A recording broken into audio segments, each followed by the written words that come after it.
ভাই, আপনার শরীরের এই অবস্থা কেন? আর লাশ দুটো সামনে পড়ে আছে যে, এরা কারা? আরাফাত, এরা আমায় মারতে এসেছিল, কিন্তু তারা এটা জানে না যে যাকে তারা মারতে এসেছে সে একটা ভয়ঙ্কর নরপিশাচ। ওই বরাবরের মতন এই হলো, আমায় মারতে এসে নিজের প্রাণ হারালো। আচ্ছা শোন, লাশ দুটোকে গুম করে ফেল, এদের অস্তিত্ব সহ যেন কেউ কোনোদিন খুঁজে না পায়। আচ্ছা ভাই, আপনি সেসব নিয়ে একদম টেনশন করবেন না। আমরা লাশ দুটোকে জায়গা মতো দাফন করে দিব। কেউ আর কোনোদিন তাদের খোঁজও পাবে না। আর ভাই, আপনি এবার গিয়ে রক্তমাখা শরীরটা ধুয়ে ফেলুন। আচ্ছা, আমি গেলাম, তোরা এদিকটা সামলে ফেল। তারপর সেখান থেকে বাসায় চলে এলাম।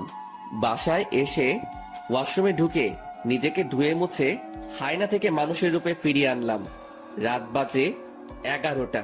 বাসায় আমি ছাড়া আর কেউ নেই, আর থাকবেই বা কি করে?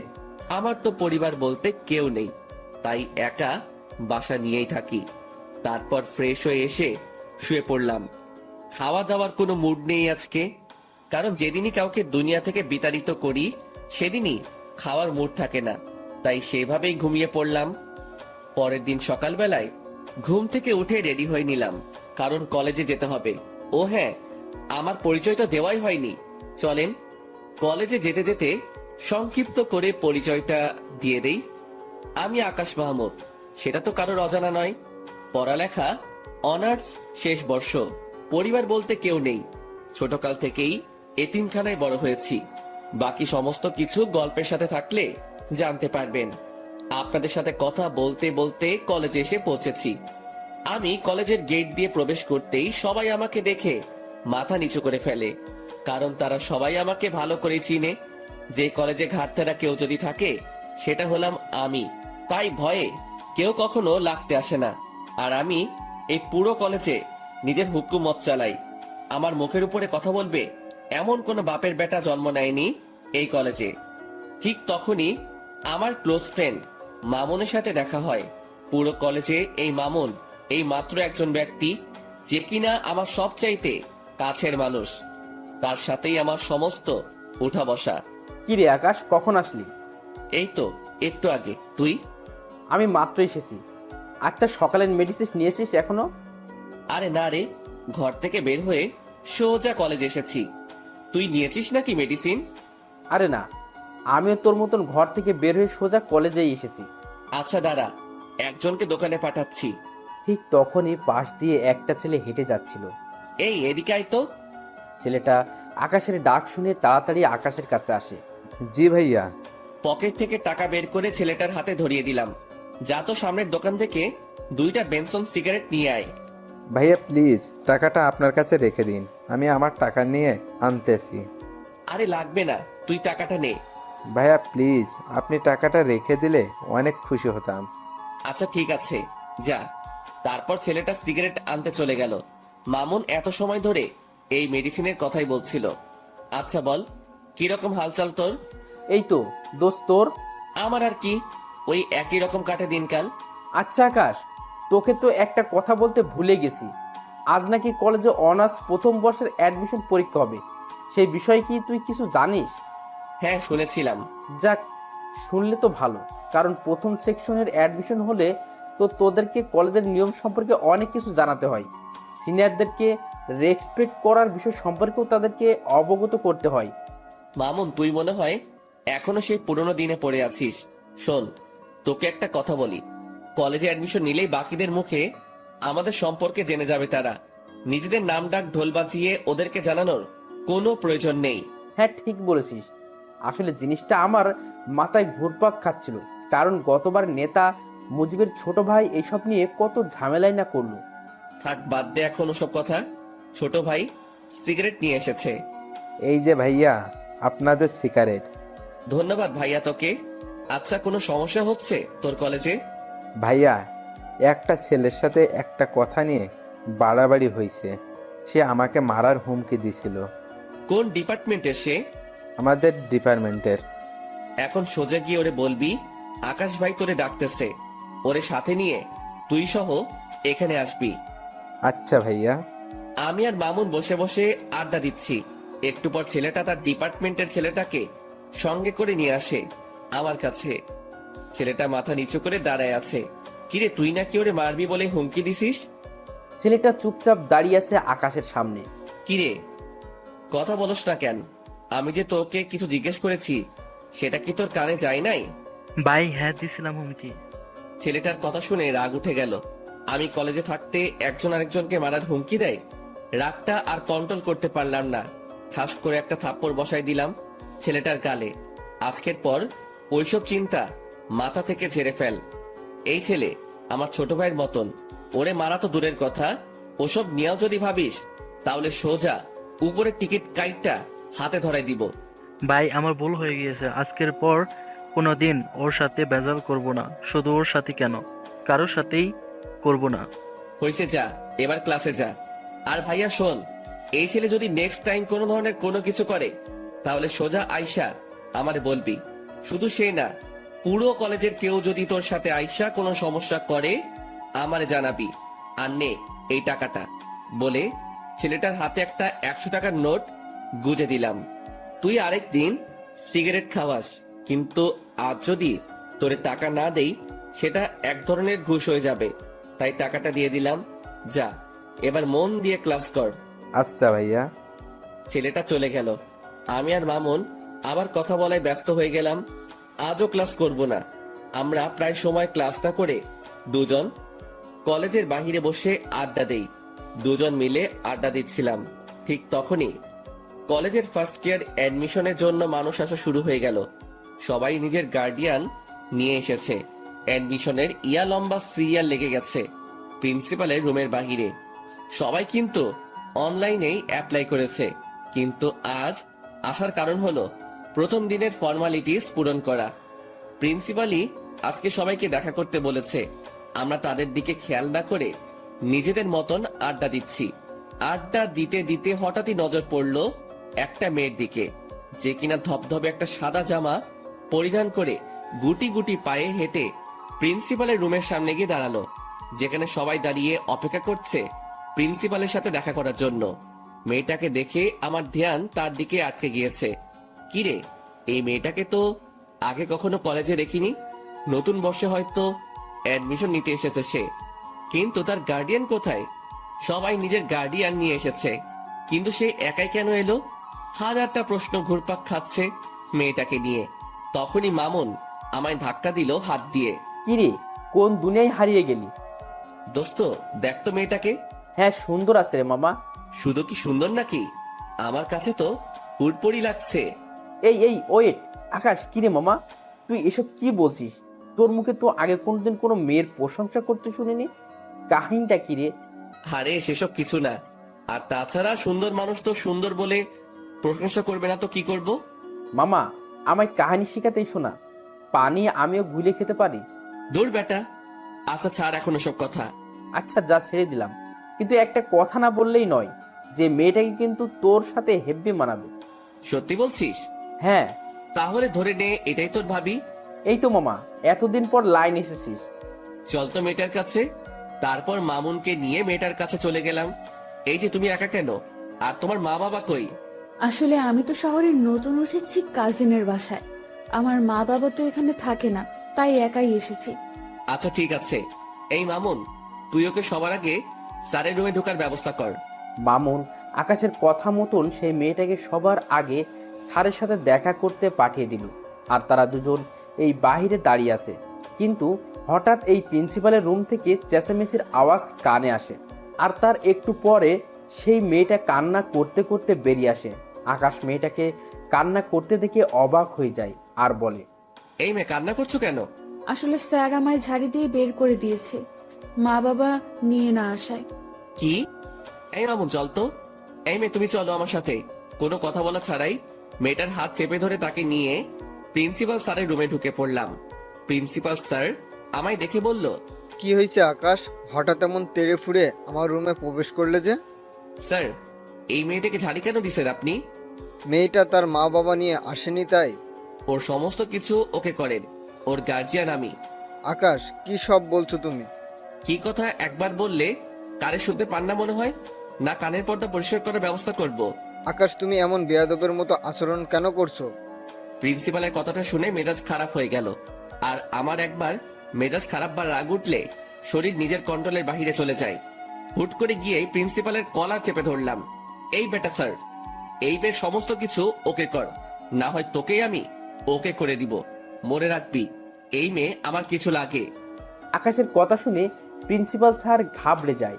আর তার থেকে বড় কথা, আকাশের রাগ দেখে মেয়েটা আকাশের হাত ভয়ে পিছন থেকে চেপে ধরে। আচ্ছা আচ্ছা, করছি আমি। প্লিজ তুমি আমার কলারটা ছেড়ে দাও। ঠিক আছে, আজকের মতন বেঁচে গেলি। তবে হ্যাঁ, একটা কথা, মেয়েটার যাতে কোনো রকমের সমস্যা না হয় এই কলেজে, তাহলে কিন্তু বেয়াদবির লিমিট আমি পার করে দিব।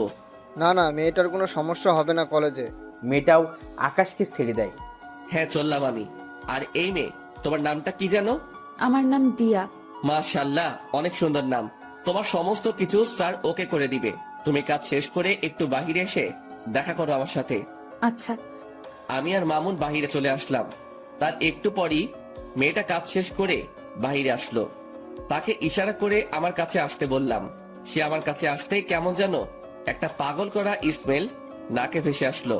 সাথে সাথে মেয়েটাকে টান দিয়ে নিজের কাছে নিয়ে আসলাম আর হুট করে তার কপালে একটা চুমু এঁকে দিলাম। এই দৃশ্য দেখে মেয়েটা আর মামুন দুজনেই হা করে তাকিয়ে আছে আমার দিকে। আমি আর মামুন বাহিরে চলে আসলাম। তার একটু পরই মেয়েটা কাজ শেষ করে বাহিরে আসলো। তাকে ইশারা করে আমার কাছে আসতে বললাম। সে আমার কাছে আসতেই কেমন যেন একটা পাগল করা স্মেল নাকে ভেসে আসলো। সাথে সাথে মেয়েটাকে টান দিয়ে নিজের কাছে নিয়ে আসলাম আর হুট করে তার কপালে একটা চুমু এঁকে দিলাম। এই দৃশ্য দেখে মেয়েটা আর মামুন দুজনেই হা করে তাকিয়ে আছে আমার দিকে। লজ্জায় পড়ে গেলাম দুজনের সামনে। আরে আকাশ, টেনশন নিস না, আমি কিছুই দেখিনি। মামুনের কথা না হয় বাদ দিলাম, কিন্তু মেয়েটাকে কি বলবো এখন আমি? তাও কিছু তো একটা বলতে হবে। আসলে দিয়া সরি, আমি কোনো একটা মোহে পড়ে গিয়েছিলাম। দিয়া আকাশের কথার কোনো উত্তর না দিয়ে চুপচাপ দাঁড়িয়ে আছে। দিয়া, তুমি কি রাগ করলে? না, রাগ করিনি। তাহলে ঠিক আছে, দেখে আমার পাশে বসো। দিয়া আমার কথা মতন আমার পাশে এসে বসলো। আমার ভিতরে কিছু একটা প্রবল গতিতে দৌড়াদৌড়ি করছে, কিন্তু কি সেটা বুঝে উঠতে পারছি না। তবে ভিতরে যত কিছুই হোক না কেন, উপরে আমি পুরোপুরি ফিট। আচ্ছা দিয়া, তোমার বাসা কোথায়? আমার বাসা গ্রামে। আমি পড়াশোনার জন্য আমার এক আত্মীয়ের বাসায় উঠেছি। ও, যাক ভালোই। তবে শোনো, কলেজে কোনো ঝামেলা হলে আমায় জানাবে, না হয় আমার নাম বললেই সব ঝামেলা মিটে যাবে। কিন্তু তুমি আমার নাম জানো তো? জি জানি, আপনার নাম আকাশ। প্রিন্সিপাল স্যার তখন আপনার নাম বলায় জেনেছি। হ্যাঁ, আমার নাম আকাশ। আচ্ছা স্যার কবে থেকে কলেজে আসতে বলেছে? আগামীকাল থেকে। ঠিক আছে, সময় মতো চলে এসো। আর আমার নাম্বারটা দিচ্ছি, কোনো সময় দরকার হলে আমায় ফোন করো। আচ্ছা, এবার কি আমি যাব? হ্যাঁ, যাও। মেয়েটা আমার থেকে নাম্বারটা নিয়ে সোজা চলে গেল। আমি মেয়েটা চলে যাওয়ার দিকে এক নজরে তাকিয়ে আছি, কিন্তু অবাক করা বিষয় ঘটলো যখনই আমি মামুনের দিকে তাকালাম। তখন মামুন আমার দিকে চোখ পাকিয়ে তাকিয়ে আছে। কিরে মামুন, আবার কি হলো? আকাশ, মেয়েটা এই অল্প সময়ের মাঝেই তোর ভিতরে শক্ত করে গেঁথে গিয়েছে মনে হচ্ছে। জানি না রে কিছু আমি। না জানিস বললে তো আর হয় না, কারণ নিজের চোখেই সব দেখলাম। যেই ছেলে কোনোদিন কোনো মেয়েকে পাত্তা দেয় না, সে আজকে একটা মেয়েকে চুমু পর্যন্ত খেয়ে ফেলেছে। শুধু তাই নয়, মেয়েটার ভালো মন্দের খোঁজ নেওয়া হচ্ছে আবার। আরে মামুন, কি শুরু করলি বলতো? হ্যাঁ, সত্যি বললে মানুষ যেতে যায়। থাক, আর কিছু বলবো না। হ্যাঁ, তুই আর কিছু না বলাই ভালো। মামুন চুপ হয়ে গেল। আর তখনই পকেটে থাকা ফোনটা বেজে ওঠে। ফোনটা হাতে দিয়ে দেখি ছোট ভাই আরাফাতের ফোন। সাথে সাথে ফোনটা রিসিভ করলাম। কিরে, হঠাৎ এই সময় ফোন দিলি যে? কিছু হয়েছে নাকি? না ভাই, তেমন কিছু না, তবে বিশাল একটা জিনিস হাতে লেগেছে। কি? ভাই, যেই ছেলেগুলো আপনাকে মারতে এসেছে তারা মাস্তান নামক একটা গ্যাংয়ের ছেলেপেলে। কিন্তু অবাক করা বিষয় হলো, কেউ তাদেরকে হায়ার করেছে আপনাকে মারার জন্য। আর যে হায়ার করেছে সে একটা মেয়ে। আমি সেই মেয়েটা সম্পর্কে খোঁজ লাগিয়েছি, কিন্তু কোনো খবরেই বের করতে পারিনি। তবু এইটুকু বের করতে পেরেছি, মেয়েটা নাকি অনেক বড় মাফিয়া, যার ধরাছোঁয়ার কাছে যেতে হলেও নাকি 1000 বছর লেগে যাবে। আরাফাতের মুখে এসব কথা শুনে থতমত খেয়ে গেলাম। হঠাৎ একটা মেয়ে আমায় মারার জন্য উঠে পড়ে কেন লেগেছে? আমি তো কারোর তেমন কোনো ক্ষতি করিনি। আচ্ছা ঠিক আছে, আমি দেখছি সেসব বিষয় নিয়ে। আচ্ছা ভাই। হুম। আর ওইদিকে ছেলেপেলের কি খবর? হ্যাঁ ভাই, ভালোই। যাক, ভালো হলেই ভালো। আচ্ছা শোন, এখন ফোনটা রাখলাম, পরে কথা বলবো। নে তোর সাথে আমি। তারপর ফোনটা রেখে দিলাম। ফোন রাখতেই মামুন জিজ্ঞেস করলো, কি রে, কি হয়েছে রে? আরে আরাফাত খবর দিল আমায় যে ছেলেগুলো মারতে এসেছিল তাদেরকে নাকি কে কন্টাক্ট দিয়েছে, আর যে কন্টাক্ট দিয়েছে সে নাকি একটা মেয়ে। কি সাংঘাতিক ব্যাপার বাপরে। আচ্ছা বাদ দে এখন ওসব কথা, আর চল এখান থেকে যাওয়া যাক। হ্যাঁ চল, আমিও বাসায় যাব। তারপর দুজন সেখান থেকে উঠে গেলাম। দুজনেই দুজনের বাসার জন্য রওনা হয়েছি। দেখতে দেখতে বাসায় পৌঁছে গেলাম। বাসায় এসে কিছু কাপড় চোপড় অপরিষ্কার ছিল, সেসব ধুয়ে মুছে শুকাতে দিলাম।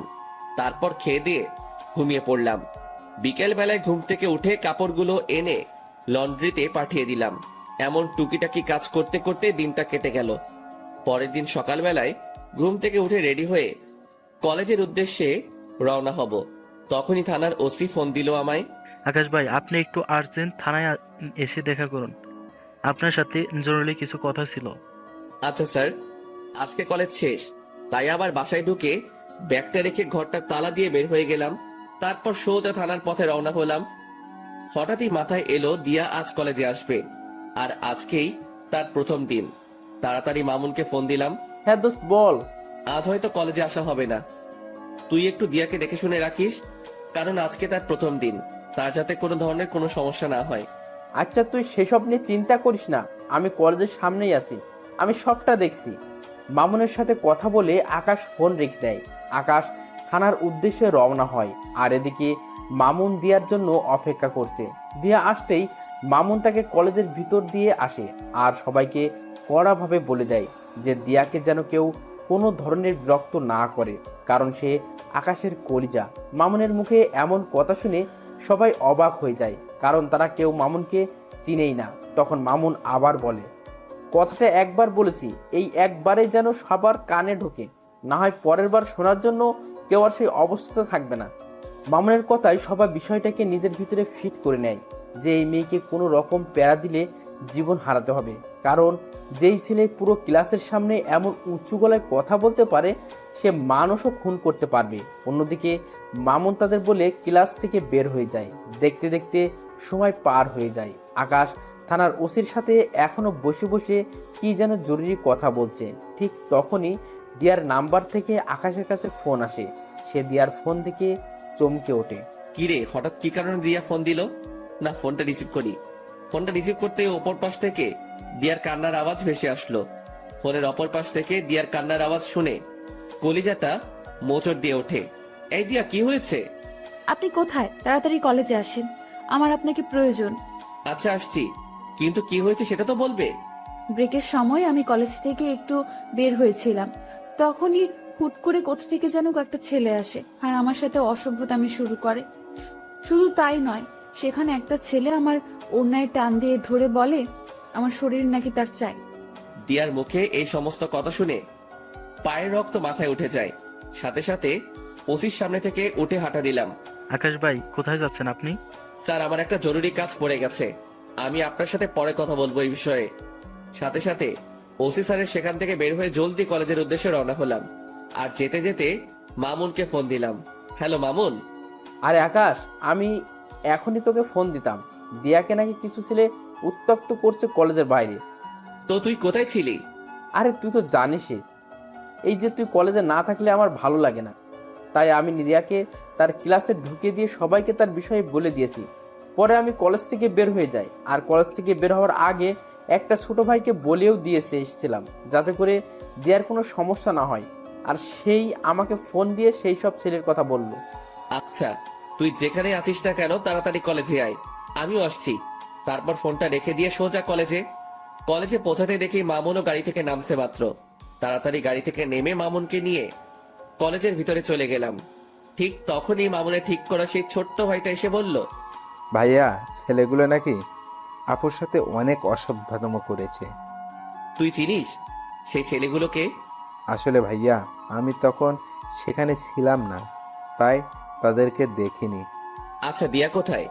ওই যে ভাইয়া, দিয়া আপু প্রিন্সিপালের রুমে বসে কান্না করছে। আমি এবং প্রিন্সিপাল স্যার অনেকবার আপুকে জিজ্ঞাসা করেছি ছেলেগুলোর ব্যাপারে, কিন্তু আপু কোনো কিছু বলছে না, শুধু বসে বসে কান্না করছেন। মাথার রক্ত পুরো টকবক করছে। তাড়াতাড়ি প্রিন্সিপাল স্যারের রুমে চলে গেলাম। সেখানে গিয়ে দেখি দিয়া বসে বসে কান্না করছে। সে আমাকে দেখতে পেয়ে দৌড়ে এসে আমায় জড়িয়ে ধরে ফুপিয়ে কান্না করে দিল। এই দিয়া, প্লিজ শান্ত হও, আমি এসে গেছি। তুমি কি ওই ছেলেগুলোকে চিনো? দিয়া ফুপাতে ফুপাতে আকাশকে বলে, না, আমি চিনি না। আচ্ছা, শুধু এইটুকু বলো যে ছেলেগুলো তোমার সাথে অমনটা করে কোন দিকে গিয়েছে? তারা আমার সাথে অসভ্যতামি করে কলেজের ভেতরেই ঢুকেছে।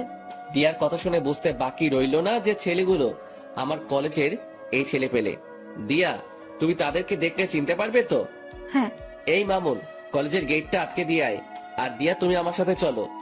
দিয়াকে সাথে নিয়ে প্রতিটা ক্লাসের ছেলে পেলেকে দেখাতে লাগলাম। পুরো কলেজের ক্লাস করা বন্ধ হয়ে গিয়েছে আমার জন্য। দিয়াকে সাথে নিয়ে সমস্ত সেকশন ঘুরতে লাগলাম। ঘুরতে ঘুরতে অনার্স দ্বিতীয় বর্ষের কক্ষে ঢুকতে দিয়া আমাকে আঙুল দিয়ে দেখিয়ে দিল ওই যে ছেলেপেলেগুলো। নিজেকে আর কন্ট্রোল করতে পারলাম না, সাথে সাথে গিয়ে সব কয়টা ছেলেপেলেকে কলার ধরে ক্লাসরুমের বাহিরে নিয়ে আসলাম। মামুন দুইটাকে ধরে নিয়ে এসেছে। আমি নিচ থেকে আসার সময় কাঠের একটা টুকরো নিয়ে উঠেছিলাম হাতে করে, সেটা দিয়ে এলোপাতাড়ি মারতে শুরু করলাম সব কয়টা ছেলেকে। সারা কলেজ পুরো থমকে গিয়েছে আমার মাইক দেখে। মারতে মারতে ছেলেগুলোকে আধমরা করে ফেলেছি। সব কয়টার হাত মুখ ফেটে রক্ত পড়ছে, কিন্তু আমার রাগ যেন কোনোভাবে থামছে না।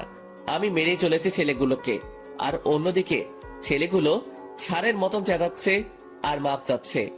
ভাই, আমাদের ভুল হয়ে গিয়েছিল। তোদের ভুলের গুষ্টি মারি বলে ধ্রাম করে এক বাড়ি দিয়ে একটাকে বেহুশ বানিয়ে ফেললাম। আর ঠিক সেই সময় কলেজের স্যাররা এসে পিছন থেকে আমায় ঝাপটে জড়িয়ে ধরলো আর বলতে লাগলো, আকাশ প্লিজ তুমি ছেড়ে দাও ছেলেগুলোকে। কে শুনে কার কথা? আমার কলিজায় তারা আঘাত করেছে, তাদেরকে তো আজকে আমি ছাড়ছি না। আমার মায়ের রেশ এখনো মিটেনি, কিন্তু স্যাররা আমায় পেঁচিয়ে ধরায় আমি আর মারতে পারছি না। তাই এক ঝাটকা দিয়ে স্যারদের থেকে নিজেকে ছাড়িয়ে নিলাম। তারপর আবার মারতে শুরু করলাম। সবাই আমার রাগ দেখে ভয়ে কাতর হয়ে আছে। স্যাররাও আমায় আটকাতে না পেরে ভয়ে আমার থেকে দূরে সরে যায়। আর ঠিক সেই সময় দিয়া এসে সবার সামনে আমাকে জড়িয়ে ধরে, আর আমি সাথে সাথে শান্ত হয়ে যাই।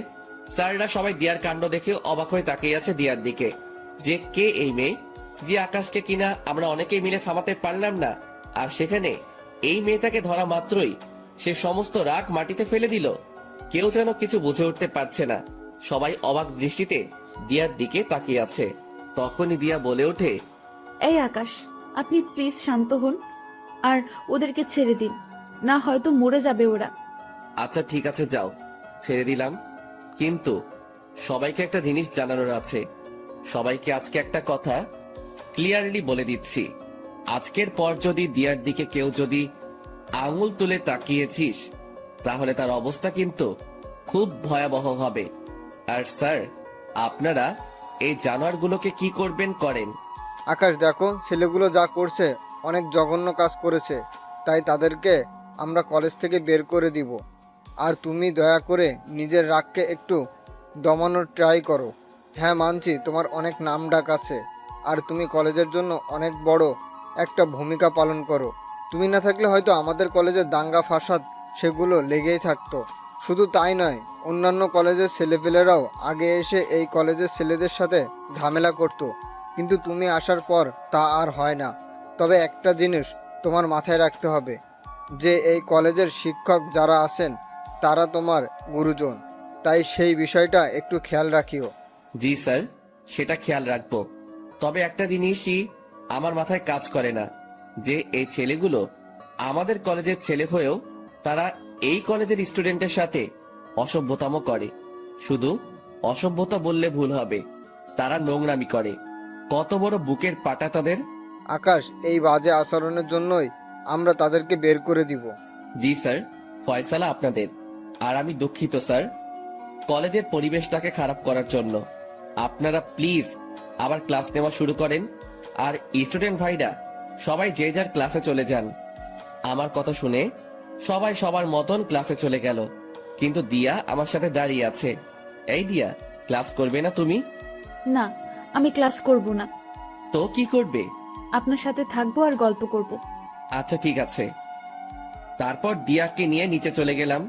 নিচে বলতে আমি আর মামুন রোজ যেখানে বসে আড্ডা দেই সেখানে নিয়ে গেলাম দিয়াকে। দিয়া আমার কাঁধে মাথা রেখে চুপচাপ আমার পাশে বসে আছে। আমার ভিতরে কেমন যেন এক ধরনের তুফান বইছে। একটু আগে দিয়ার জন্য ছেলেগুলোকে কি মারটাই না মারলাম, নিজেকে প্রেমিক পুরুষ মনে হচ্ছে। তবে যাই হয় হব, আগে মেডিসিন খেয়ে নেই। মামুন, সিগারেট দে তো, থাকলে একটা। এখন সিগারেট খাবি তুই? হ্যাঁ, কোনো সমস্যা? না, এই নে সিগারেট, আর আমি একটু আসছি। মামুন পকেট থেকে সিগারেট বের করে দিয়ে কোথায় জানি গেল, আর আমি সেটা হাতে নিয়ে জ্বালিয়ে টানতে শুরু করলাম। কিন্তু হঠাৎই লক্ষ্য করলাম দিয়া আমার ঘাড়ে নিজের উষ্ণ ঠোঁটের জোড়া দিয়ে স্পর্শ করছে। দিয়ার এমন আচরণ দেখে কাঁপাকাঁপি শুরু হয়ে গেল আমার, কারণ এই জীবনের প্রথম কেউ আমার শরীরে স্পর্শ করেছে। সে এবার আমার কাঁপুনি আরো বাড়িয়ে দিল। সে এবার আমার ঘাড়ে চুমু খাওয়া আরম্ভ করে। দিয়া, কি করছো? আপনার সিগারেটের ধোঁয়ায় আমার অনেক সমস্যা হচ্ছে, তাই সমস্যা দূর করতে আমি ওই কাজ করছি। মানে কি দিয়া? মানে হলো আপনার ওই সিগারেটের ধোঁয়া আমাকে যন্ত্রণা দিচ্ছে, তাই আমি সেই যন্ত্রণা থেকে মুক্তি পেতে আপনার ঘাড়ে স্পর্শ করছি। এতে করে আপনার শরীরের স্মেলটা নাকে আসছে, আর সিগারেটের ধোঁয়াটা তার মতন হাওয়ায় ভেসে ভেসে চলে যাচ্ছে। দিয়ার কথা শুনে হা হয়ে গেলাম। মেয়েটা সত্যি আসলে আস্ত একটা পাগলি। তাড়াতাড়ি সিগারেটটা হাত থেকে ফেলে দিয়ে দু হাত দিয়ে তাকে জড়িয়ে ধরলাম। সেও আমায় জড়িয়ে ধরেছে নিজের হাত দুটো দিয়ে। তারপর তাকে জড়িয়ে ধরে তার ঠোঁট জোড়াগুলো নিজের করে নিলাম। তৎক্ষণাৎ মনে পড়ল আমি কলেজের গণ্ডিতে দাঁড়িয়ে আছি। সাথে সাথে দিয়াকে ছেড়ে দিলাম। আর ঠিক সেই সময় মামুন আমাদের দিকেই আসে। কিরে, কোথায় গিয়েছিলি? আরে বাইরে গিয়েছিলাম একটু। আচ্ছা শোন না, নতুন যারা অ্যাডমিশন নিয়েছে সেখান থেকে একটা মেয়েকে আমার বেশ ভালো লেগেছে রে। এই যে দেখ, দূর থেকে মেয়েটার একটা ছবিও তুলে এনেছি। কই দেখি, দেখা। মামুন ফোনটা এগিয়ে দিয়ে সেই মেয়েটাকে দেখাচ্ছে। বাহ, মাশাআল্লাহ, সুন্দর তো মেয়েটা। দোস্ত, এখন কি করবো বলতো? কি করবি আর? ভালো লাগলে প্রপোজ করবি। কি বলছিস এসব? তো কি করবি তুই? তোর কি অন্য কোনো প্ল্যান আছে নাকি? আরে না না, দূর। তাহলে যেটা বলেছি সেটাই কর। আর তবে আগে একটু ভালো করে দেখে শুনে নে, পরে গিয়ে প্রপোজ করিস। আর দরকার হয় দিয়া তোকে সাহায্য করবে এই বিষয়ে। আমাকে তো দেখালেন না মেয়েটাকে, তাহলে কিভাবে সাহায্য করব? আচ্ছা নাও দেখো তুমি। মামুন ফোনটা এগিয়ে দিয়ে মেয়েটার পিকটা দিয়াকে দেখালো। সে মেয়েটাকে দেখে থতমত খেয়ে যায়, আর আকাশ জিনিসটা লক্ষ্য করে। কি হয়েছে দিয়া? না না, কিছু না। তো মুখের বুলি বন্ধ হয়ে গেল কেন? কই মুখের বলি বন্ধ হয়েছে আমার? আমার তো দিব্যি কথা বলছি। আচ্ছা, তাহলে বলো মেয়েটা কেমন দেখতে, আর মামুনের সাথে মানাবে কিনা? মোটামুটি সুন্দরী, আর মামুন ভাইয়ের সাথে মানাবে বলতে রং ঠং দেখে তো মনে হচ্ছে মানাবে, কিন্তু পরে কি হয় কে জানে। পরে কি হবে মানে বুঝলাম না।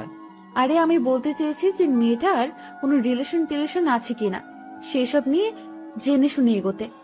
ও হ্যাঁ, মামুন তুই সেসব বিষয় জেনে এগোবি। আচ্ছা আচ্ছা চল এবার উঠা যাক। আর দিয়া, এবার বাসার দিকে যাওয়া দরকার। হ্যাঁ, আমিও চলে যাব। ঠিক আছে চলো, তোমায় গাড়িতে উঠিয়ে দিয়ে আসছি। তারপর দিয়াকে গাড়িতে উঠিয়ে দিয়ে আমি বাসায় চলে আসলাম। মামুনও চলে গেল। আমি গাড়ি থেকে নামতেই দেখি বাসার সামনে কয়েকজন ছেলে পেলে দাঁড়িয়ে আছে। ছেলেগুলোকে দেখে মনের মধ্যে একটা বাড়ি খেলো। কিরে, ছেলেগুলো কারা? না, গিয়ে দেখি। আর একটু সামনে যেতেই দেখতে পেলাম আরাফাত ঘরের দরজায় বসে আছে। সে আমাকে দেখতে পেয়ে উঠে দাঁড়িয়ে গেল। কিরে, হঠাৎ তুই এখানে? আর ছেলেপেলেগুলো কে? ভাই, একটা জিনিস দেখাতে এসেছি আপনাকে।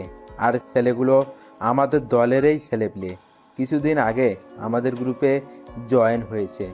ও আচ্ছা, কি দেখাবি দেখি, দেখা। আরাফাত পকেট থেকে ফোন বের করে আকাশের হাতে দিয়ে বলে, ভাই, ছবিটা দেখেন। এই ছবির মেয়েটাই নাকি সেই মাফিয়া মেয়েটা যে আপনাকে মারার জন্য ছেলেগুলোকে সুপারি দিয়েছিল। আরাফাতের হাত থেকে ফোনটা নিয়ে ছবিটার দিকে তাকাতেই বড় সড়ো একটা শক খেলাম। ও আল্লাহ, কি করে সম্ভব এটা? এটা তো সেই মেয়ে যাকে মামুন পছন্দ করে, যার ছবি সে আমাকে আর দিয়াকে দেখিয়েছিল। আরাফাত, তুই কি শিওর এটাই সেই মেয়ে? ভাই, তথ্য তো সেমনটাই পেলাম।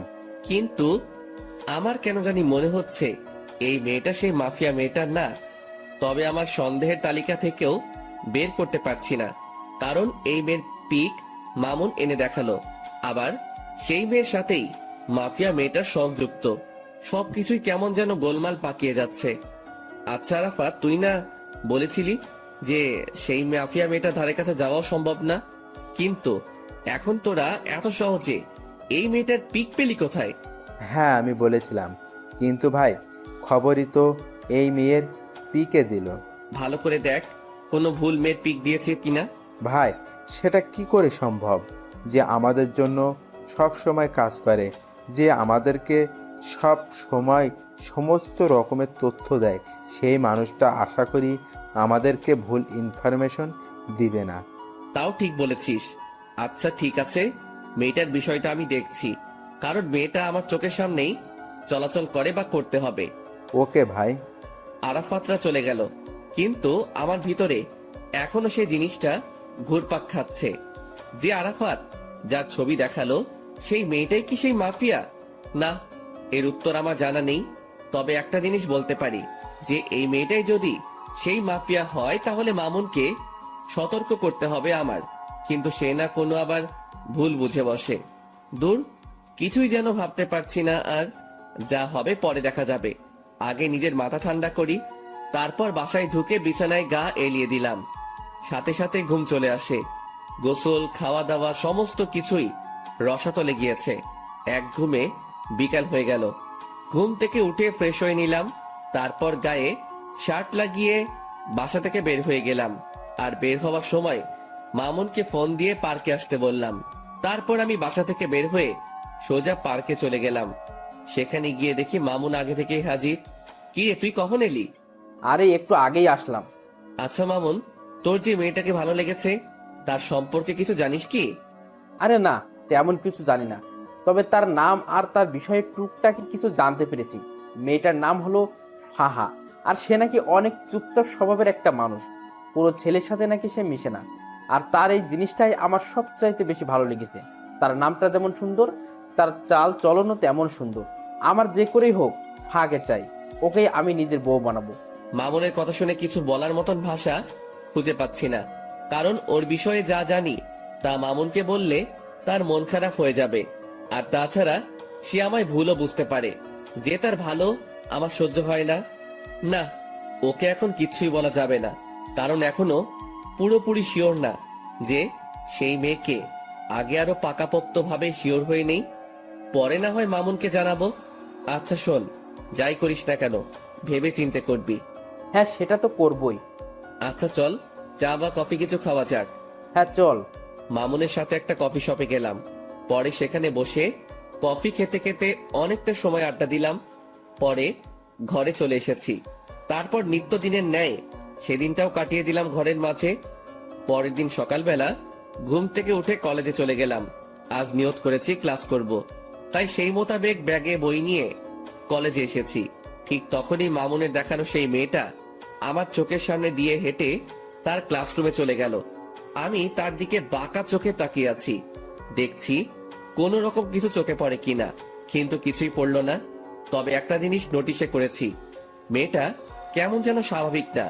মানুষ হাঁটাচলা করলে আশেপাশে একটু হলেও দেখে, কিন্তু তার নজর ছিল একদম মাটির দিকে। মেয়েটাকে নিয়ে মনের ভিতরে একটা কৌতূহল জাগলো, তাকে নিয়েই ভাবছিলাম। ঠিক তখনই দিয়া এসে আমাকে হাতের আঙ্গুল দিয়ে খোঁচা দেয়। এই যে মশাই, কি করছেন? আর এত গভীর মনোযোগ দিয়ে কি ভাবছিলেন? আরে না, তেমন কিছু না, এমনি দাঁড়িয়ে আছি। আচ্ছা তুমি কখন এলে? এই তো এক্ষুনি। আপনি? আমি একটু আগে এসেছি। আচ্ছা শোনো, তোমায় একটা দায়িত্ব দিলে সেটা পালন করতে পারবে? কি দায়িত্ব? তুমি মামুনের পছন্দ করা মেয়েটার দিকে নজর রাখো তো, যে সে কি করে বা তার আচার আচরণ কেমন। হঠাৎ ওই মেয়েকে নিয়ে আপনার চিন্তার মাত্রা বাড়লো কেন শুনি? আরে মামুন আসলে মেয়েটাকে অনেক ভালোবেসে ফেলেছে, তাই তার বিষয়ে একটু ভালো মন্দ জানার জন্য তোমায় বললাম আর কি। কারণ আমি চাই না আমার বন্ধু কোনো খারাপ মেয়ের সাথে রিলেশনে যাক। আরে সে তো খারাপ না। মানে তার বিষয়ে তুমি কি করে জানলে? আসলে হয়েছে যে মেয়েটার চলাচল দেখে খারাপ মনে হয়নি, সেটা বলতে চেয়েছিলাম। দিয়ার কথা শুনে কেমন যেন একটা খটকা লাগলো। আচ্ছা, তাও খবর নাও। আর এখন গিয়ে সোজা ক্লাসে মন দিবে। আর একটা কথা, আমি যেন কখনো তোমায় কোনো ছেলের সাথে হাসি ঠাট্টা করে কথা বলতে না দেখি। বারে, হাসি ঠাট্টা করলে কি হবে? কারণ তুই খালি আমার সাথে হাসি ঠাট্টা করবি। কেন? আমি আপনার সাথে কেন হাসি ঠাট্টা করতে যাব? কারণ তুই আমার। ইস, আমায় কি নিজের নামে রেজিস্ট্রি করে রেখেছেন নাকি? মেয়েটার কথা শুনে মেজাজটা খারাপ হওয়ার উপক্রম হচ্ছে। হ্যাঁ, তোকে আমি নিজের নামে রেজিস্ট্রি করে নিয়েছি, আর এখনো করব বলে এক টান দিয়ে দিয়াকে নিজের বাহুডরে নিয়ে নিলাম। তারপর তার সমস্ত মুখমণ্ডলে চুমু খেতে লাগলাম। চুমু খেতে খেতে তার ঠোঁটে এসে আটকিয়েছি। হঠাৎই সে আমার থেকে নিজেকে ছাড়িয়ে নিল। আই, পাগল হয়ে গেছেন আপনি? মানুষের সামনে এমন আচরণ কেউ করে? আমি করি, কারণ তুই খালি আমার। আচ্ছা ঠিক আছে, আমি না হয় আপনার, কিন্তু মানুষজন দেখলে কি ভাববে বলুন তো? কে কি ভাববে সেসব নিয়ে আমার কোনো মাথা ব্যথা নাই। আমার মাথা ব্যথা হচ্ছে তোমাকে নিয়ে। তুমি কোনো ঝামেলা না করলেই হয়। আচ্ছা হয়েছে, এবার পাগলামো বন্ধ করুন। আর আমি কোনো ঝামেলা টামেলাতে নেই, আর ঝামেলা করতে চাইলেও তো করতে পারবো না, কারণ আপনি আমায় আস্ত গিলে খেয়ে ফেলবেন। শুধু গিলে খাবো না, সেদিন একদম জোর করে তোকে নিজের করে নিব। দুনিয়ার মহলে আর আসতে দিব না। বাপ রে বাপ, কি সিরিয়াস টাইপ মানুষ আপনি। হ্যাঁ, আমি অনেক সিরিয়াস। আচ্ছা, এবার ক্লাসে যাও। অনেকটা সময় নষ্ট হয়েছে কথা বলে। তোমার ক্লাসও হয়তো শুরু হয়ে গিয়েছে। ঠিক আছে, যাচ্ছি। দিয়া ক্লাসে চলে গেল, আর অন্যদিকে আমি আমার মতন ক্লাসে চলে এলাম। সবাই আমাকে ক্লাসে দেখে চুপচাপ হয়ে গেল। আমার ক্লাসের স্যার এখনো আসেনি। আমি স্বাভাবিকভাবে একটা টেবিলের উপরে বসে পড়লাম। তার কিছু সময় পর মামুন আসলো। সে এসে আমার পাশে বসলো। দুজন একটু কথা বলে স্যারের জন্য অপেক্ষা করছি। কিছুক্ষণ পর অপেক্ষার প্রহর কাটলো। স্যার ক্লাসে আসলো, এসে ক্লাস নিতে শুরু করলো। আজ অনেক কয়টা ক্লাস করেছি, আর মাত্র 1 ঘন্টা বাকি। এই মামুন, আজকের মতো ক্লাস এখানেই শেষ রে। আজকে আর ক্লাস করব না। আচ্ছা চল, আমিও বেরিয়ে যাব। শেষ ঘন্টা না করে মামুনের সাথে বেরিয়ে গেলাম। ক্লাস থেকে বের হয়ে মামুনকে বললাম, মামুন চল তো দিয়ার ক্লাস থেকে ঘুরে আসি। হ্যাঁ চল, এই সুযোগে আমি ফাঁকে দেখতে পারবো। মামুনকে নিয়ে দিয়ার ক্লাসে চলে গেলাম। দিয়া আমাকে দেখতেই ক্লাস না করে সকলের সামনে ব্যাগ হাতে নিয়ে চলে গেল। এই দিয়া ক্লাস করবে না? না, আমি আর ক্লাস করব না। এই মেয়ে, আর 1 ঘন্টা আছে খালি ক্লাস শেষ হতে। ক্লাসটা শেষ করে বের হও একদম। দিয়া হঠাৎ করেই সকলের সামনে চেঁচিয়ে ওঠে। এই যে আমি বলেছি না যে আমি আর ক্লাস করব না। এই দিয়া, এতটা হাইপার হচ্ছ কেন তুমি? কারণ আমার এখন আর ক্লাস করতে ইচ্ছে করছে না, কিন্তু আপনি আমাকে ক্লাস করতে জোর করছেন, তাই হাইপার হয়েছি। তো কি করবে এখন? কি করব আর, আপনার সাথে বসে বসে ভালো কিছু মুহূর্ত কাটাবো। দিয়ার কথা শুনে ভিতরে লাড্ডু ফুটেছে মতন অবস্থা। আচ্ছা ঠিক আছে, দিয়াকে নিয়ে আমাদের বসার অবস্থানে চলে এলাম। মামুনও আমাদের সাথে এসেছে। দোস্ত, মেয়েটাকে দেখতে পেলি? না রে, তাকে তো ক্লাসের কোথাও দেখিনি। কারণ সে আপনারা আসার 1 ঘন্টা আগে ক্লাস থেকে বেরিয়ে গিয়েছি। ও আচ্ছা, কিন্তু কোথায় গিয়েছে? কে জানে কোথায় গিয়েছে, হয়তো বাসায় যাবে গেলে, না হয়তো কলেজেই থাকবে। কিন্তু তাকে তো আমরা কলেজের বাইরে দেখতে পাইনি। তাহলে হয়তো বাসায় চলে গিয়েছে। হ্যাঁ, সেটাই হবে হয়তো। মামুন ফাহাকে দেখতে না পেয়ে মন খারাপ করে ফেলে। আরে মামুন, তুই মন খারাপ করিস না। ভালোবাসার মানুষ কখনো এত সহজে ধরা দেয় না। দেখবি একসময় তুই ঠিকই তাকে নিজের করে পাবি। জানি না রে কি আছে কপালে, তবে মেয়েটা আমার কলিজার গেথে গিয়েছে। মামুনকে কি বলে সান্ত্বনা দিব জানি না, তবে মন থেকে খালি দোয়া এটাই করি যে সেই মেয়েটা যেন ভালো হয়, আর মামুনের সাথে যেন তার সমস্ত কিছুই সঠিকভাবে হয়। কিন্তু বর্তমানে মামুনের চেহারাটা পুরো আধার হয়ে আছে। ওকে সান্ত্বনা দেওয়ার মতন ভাষা খুঁজে পাচ্ছি না। তখনই মামুন বলে ওঠে, আকাশ তোরা থাক, আমি বাসায় চলে গেলাম। আচ্ছা ঠিক আছে, চল আমরাও আজকে বাসায় চলে যাব। কিন্তু শোন, কালকে সেই মেয়েটা কলেজে আসলে আমি তোর বিষয়টা দেখব। তুই তুই ভালো করে জানিস যে আজ পর্যন্ত কোনো কাজে আমি ফেল হইনি, সো তোর ব্যাপারেও হব না। ধন্যবাদ বন্ধু। তারপর সবাই সবার মতন বাসায় এসে গেলাম। দিয়াকে তার বাসায় পাঠিয়ে দিয়ে মামুন আর আমি যে যার মতন চলে গেলাম। এদিকে আমি বাসায় আসতেই দরজার নিচে একটা খাম চোখে পড়লো। কে যেন একটা খাম আমার দরজার নিচে রেখে গেছে। কৌতূহল করে সেটা হাতে উঠালাম। সেটা হাতে নিয়ে বুঝতে পারলাম খামটার ভিতরে কোনো একটা কিছু আছে। তারপর খামটা খুলতেই দেখি ভাঁজ করা একটা সাদা কাগজ। কৌতূহলটা যেন আরো বেড়ে গেল। কাগজের ভাঁজটা খুলে দেখি কিছু লেখা আছে কাগজটাতে। কোনো কিছু না ভেবেই লেখাটা পড়তে শুরু করলাম। আপনি যাকে আপন ভাবছেন সে আপন নয়। মনে রাখবেন, বিকেল বেলায় সূর্য মেঘের আবরণে ঢেকে গেলে পরের সকালে সেই সূর্যই আবার নতুন রূপে আকাশে উদিত হয়। তারপর আর কিছু লেখা নেই। লেখাটা পড়ে আমার ভিতরটা মোচড় দিয়ে উঠল, কারণ লেখাটা আমায় কি ইঙ্গিত করতে চাইছে তা আমি বুঝে ফেলেছি। তাড়াতাড়ি কাগজটা ভাঁজ করে পকেটে রেখে দিলাম। তারপর চাবি দিয়ে দরজা খুলে বাসায় ঢুকে সোফায় গা ছেড়ে দিয়ে বসে পড়লাম। মাথাটা ভো ভো করে ঘুরছে, মনে হচ্ছে যেন নিজের ভিতরেই ঘূর্ণিঝড় বইছে। অনেকটা সময় সোফাতে বসেই কাটিয়ে দিলাম।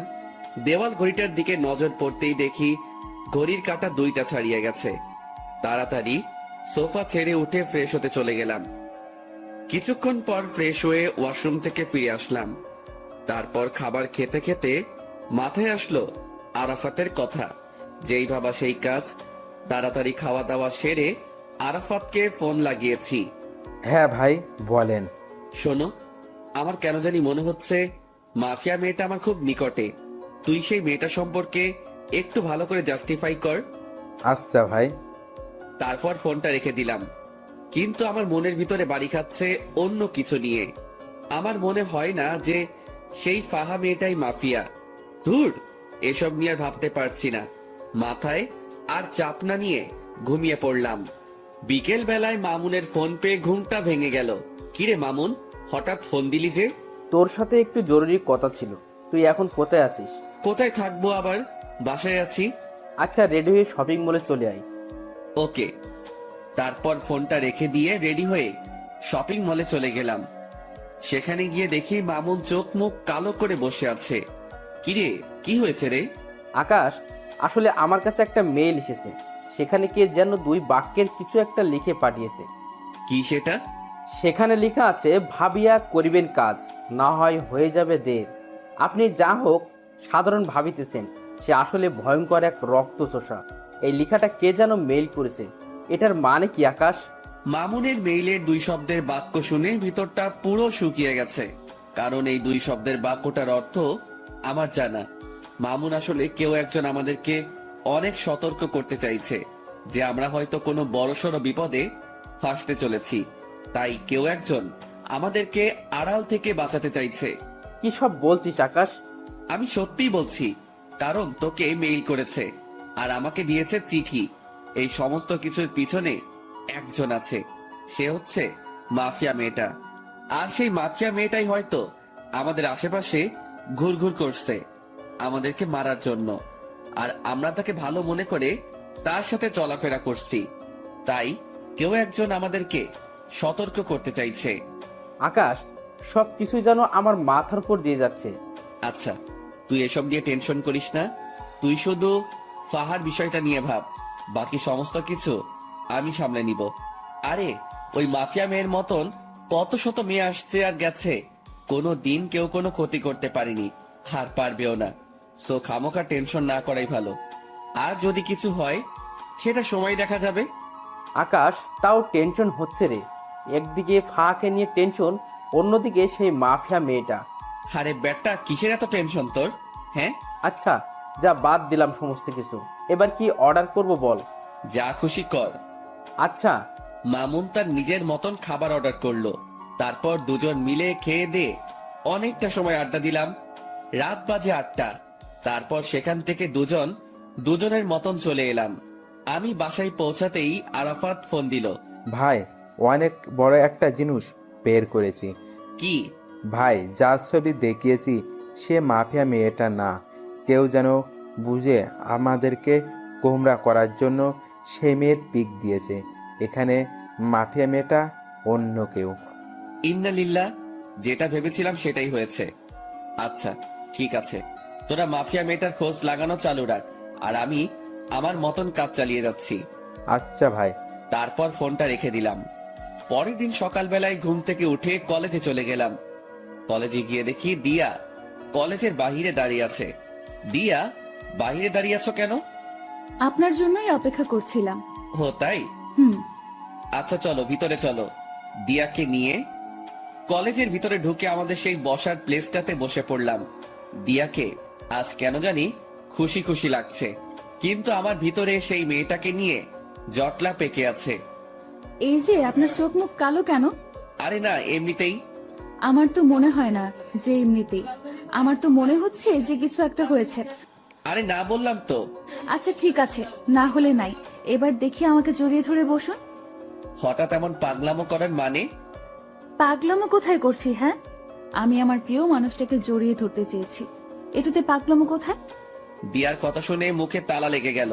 মেয়েটার মনেও হয়তো আমার জন্য জায়গা হয়ে গিয়েছে, কিন্তু সে স্থির নেই। সে নিজেই আমাকে জড়িয়ে ধরে কাঁধে মাথা রাখলো। ঠিক তখনই দেখি ফাহা নামক মেয়েটা আসছে, আর তার পিছনে পিছনে মামুন। দিয়া, আমায় ছাড়ো তো একটু, আমি ফাহার সাথে একটু কথা বলবো মামুনকে নিয়ে।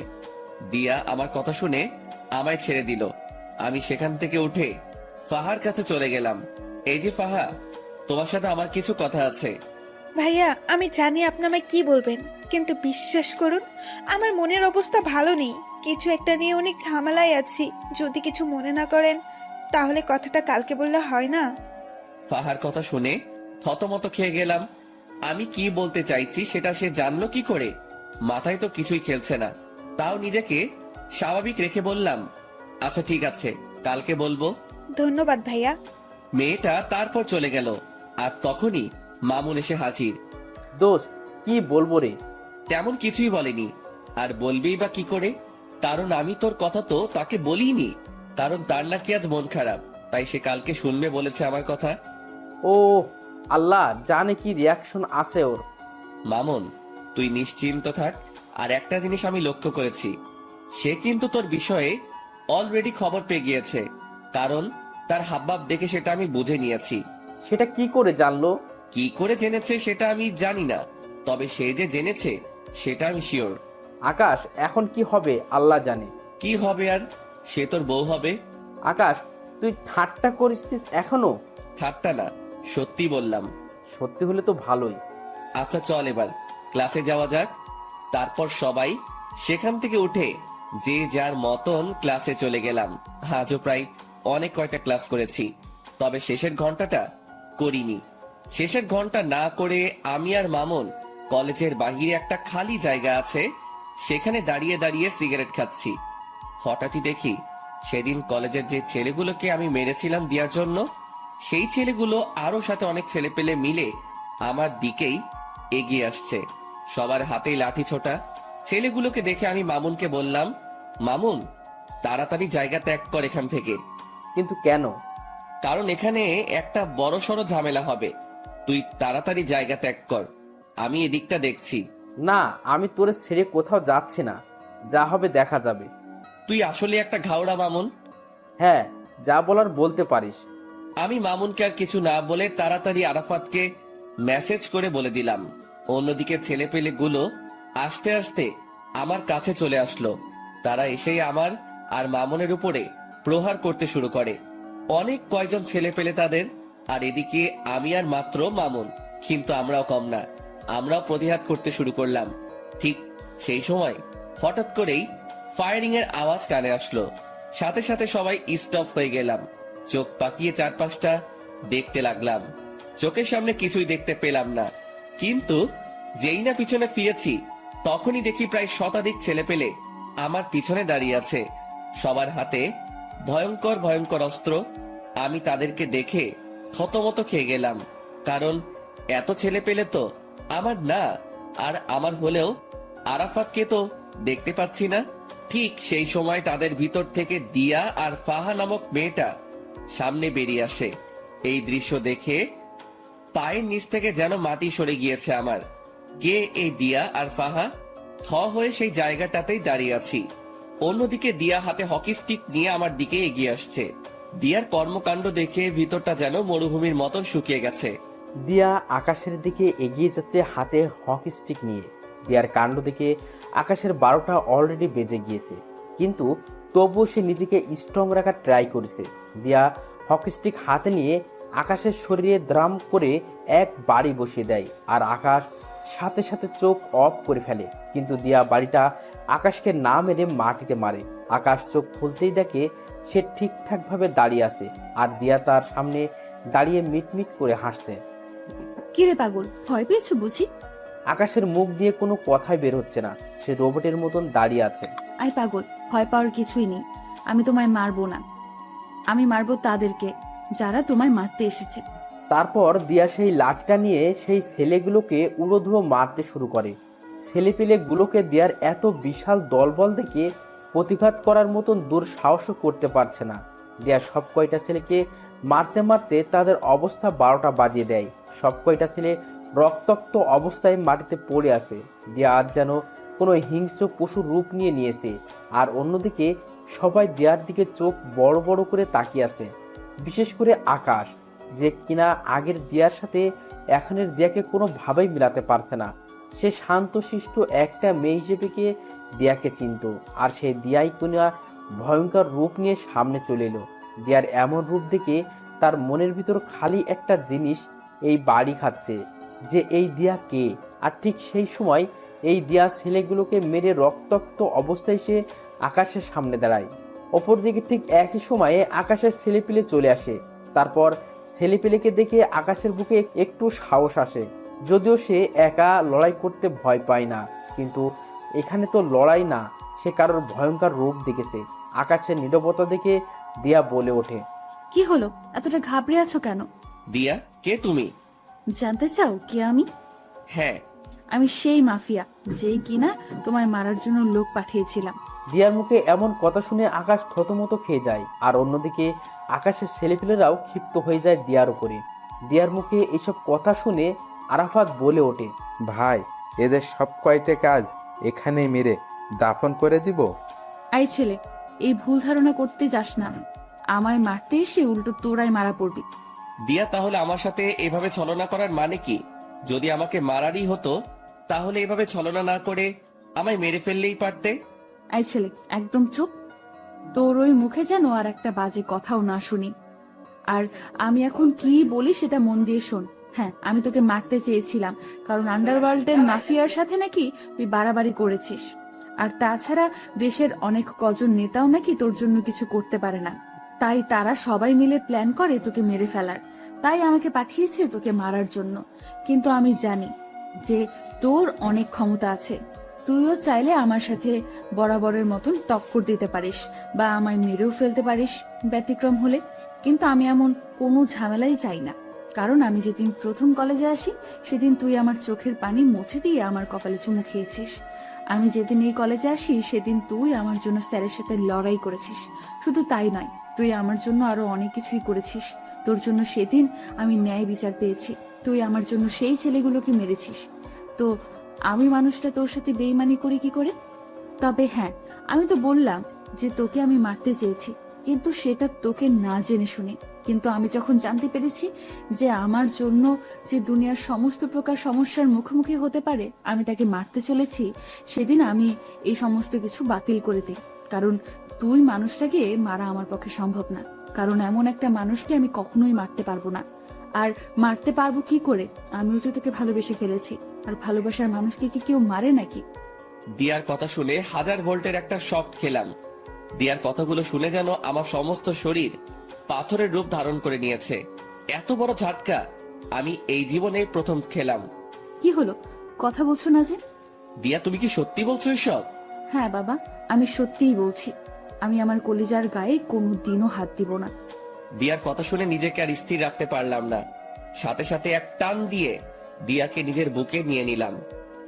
শক্ত করে জড়িয়ে ধরে রেখেছি দিয়াকে।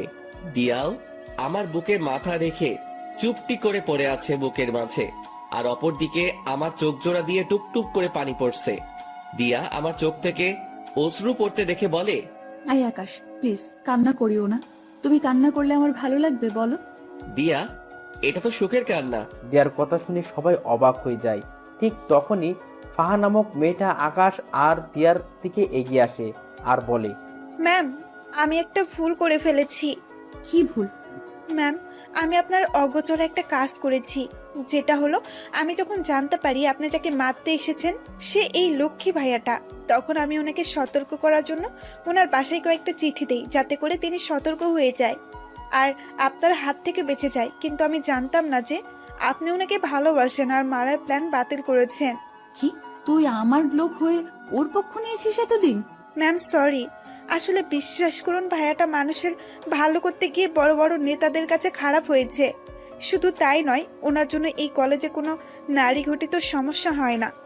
আমি যখন ওনার এইসব কর্মকাণ্ড সম্পর্কে জেনেছি বা দেখেছি, তখন তিনাকে আর সাপোর্ট না করে পারলাম না।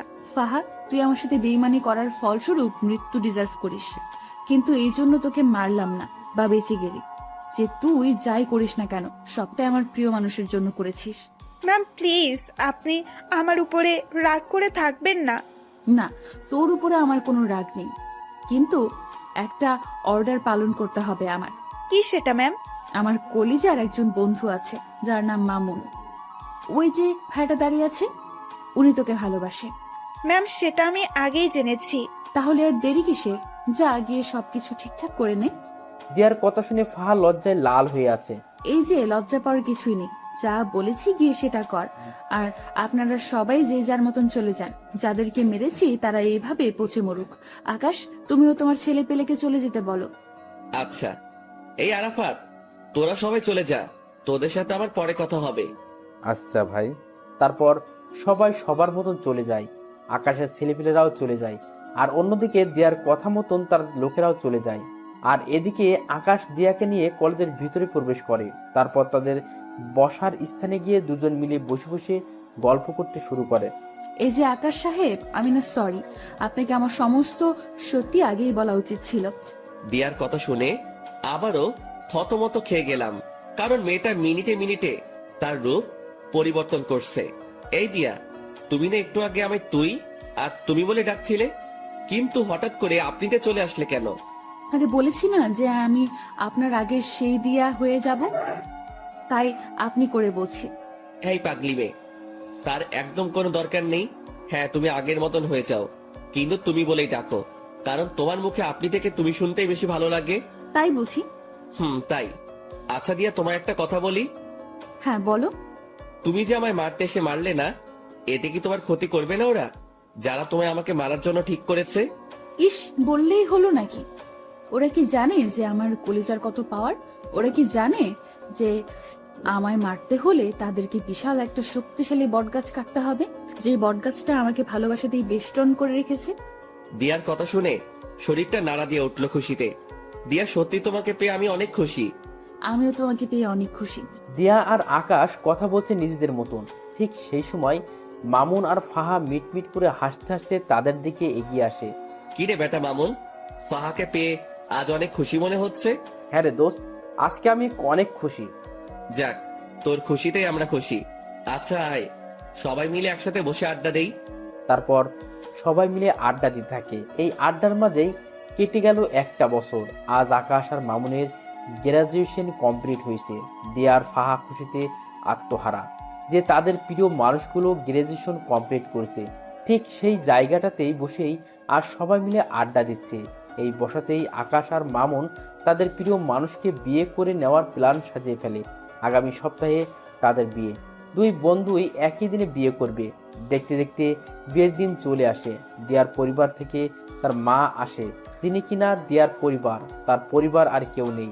অপরদিকে ফাহার পরিবার থেকে তার মা আর মামা আসে বিয়েতে। তার পরিবারও অনেক ছোট। মামার বিয়ে হয়ে গেছে, তিনি বউ নিয়ে আলাদা থাকেন। আর ফাহার আম্মু একাই থাকেন। আগে ফাহাও একসাথে থাকতো, কিন্তু তাদের পরিবারের অবস্থা খারাপ হওয়ায় ফাহা দিয়ার সাথে যোগ দেয়, আর দিয়াও পরিবারের চালাতে এই পন্থা অবলম্বন করে। দেখতে দেখতে দুই বন্ধুর বিয়ে হয়ে যায়। এদিকে বিয়ের সমস্ত কাজ সম্পন্ন হওয়ার পর আকাশ বাসর ঘরের সামনে দাঁড়িয়ে আছে। তারপর দরজা খুলে ভিতরে ঢুকে সে ভিতরে ঢুকে দেখতে পায় সারা বাড়ি অন্ধকার। সে দিয়াকে ডাক দেয়, কিন্তু দিয়া কোনো সারা শব্দ করে না। দিয়ার সারা শব্দ না পেয়ে হাতিয়ে হাতিয়ে সামনের দিকে এগিয়ে যায়। আর ঠিক তখনই কেউ একজন চাকু নিয়ে আকাশের পেটে ঢুকিয়ে দেয়। আকাশ সাথে সাথে চেঁচিয়ে ওঠে আর সাথে সাথেই রুমের বাতি জ্বলে ওঠে। Happy birthday to you my dear কলিজা। অবাক হয়ে গেলাম রুমের অবস্থা দেখে, কারণ রুমটা পরিপূর্ণভাবে সাজানো আর সামনে দিয়া, ফাহা, মামুন সবাই কেক নিয়ে দাঁড়িয়ে আছে। এই পাগল, ভয় পেয়েছো বুঝি? আমার পেটে কে যেন ছুরি ঢুকিয়ে দিয়েছে। আরে পাগল, ওটা খেলনা ছুরি ছিল। কি? বলে দিয়া, আর বাকি সবাই হেসে দেয়। দিয়া, তুমি আমার বার্থডে সম্পর্কে জানো কি করে? ও মা, এটা কি কথা? যাকে ভালোবাসি তার জন্মদিন সম্পর্কে জানবো না, এটা কি করে হয়? দিয়ার কথা শুনে খুশিতে আত্মহারা হয়ে গেলাম। এত